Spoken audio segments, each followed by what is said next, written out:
Hannity. Now, in a moment, I'll be joined by Kentucky Senator Rand Paul. He was the big winner of the CPAC straw poll this weekend. But before we bring him in, is there a rift developing between Senator Paul and his Texas colleague, Ted Cruz? Let's take a look. Rand Paul said some on our side are so stuck in the Cold War era, they want to tweak Russia all the time.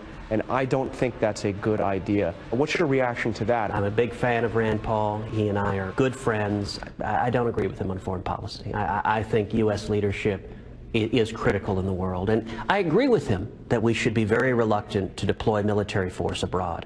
But I think there is a vital role, just as Ronald Reagan did. When Ronald Reagan called the Soviet Union an evil empire, when he stood in front of the Brandenburg Gate and said, "Mr. Gorbachev, tear down this wall," those words changed the course of history. The United States has a responsibility to defend our values.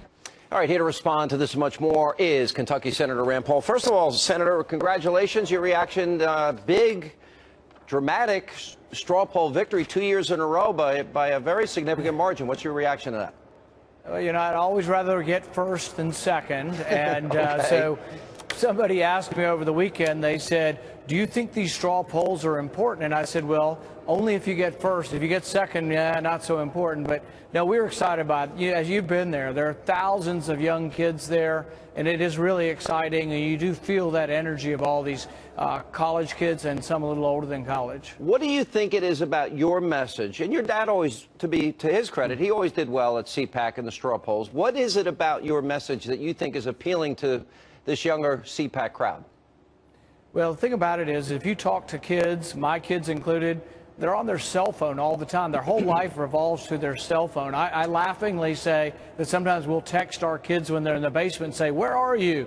And it's like, "Dad, I'm in the basement," you know. So there's a lot of communication through their cell phone, and I think they don't understand why the government would be able to collect their records or look at their phone records without a warrant or without a suspicion. So they're very attuned to the NSA scandal.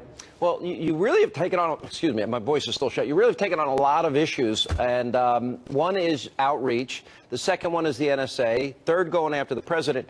Do you agree with Ted Cruz when he said, "Rand and I are good friends"? Do you agree with that statement? We always have been good friends. I'm not real excited about him mischaracterizing my views, and, you know, I won't let that pass. I think that, you know, sometimes people want to stand up and say, "Hey, look at me, I'm the next Ronald Reagan." Well, almost all of us in the party are big fans of Ronald Reagan. I was a 13-year-old kid when my dad was a delegate for Reagan. I was there in Kansas City. I've always been a big fan of peace through strength. I think America should and has a responsibility around the world.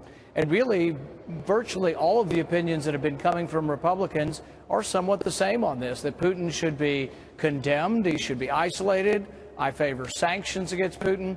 So for people to characterize that as somehow not being the Reagan position, I think they need to have a rereading of Reagan, frankly. Reagan was famous. Yeah.